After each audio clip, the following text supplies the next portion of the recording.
başı. Yaşatan gamsı ençeme yaşın, oğlun önünde eğendir başı. Ene canım menin mehribanine, ursağına ucağına götere,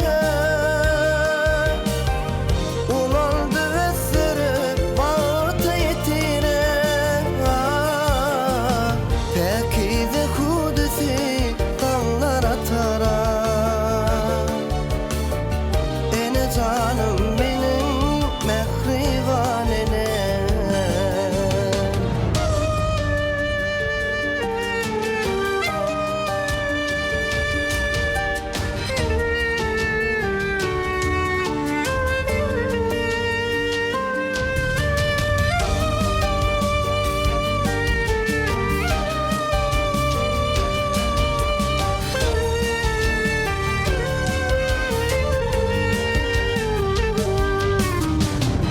Uzaklara gittik kararsın yola, yigit saksagan bir siz üçün sağ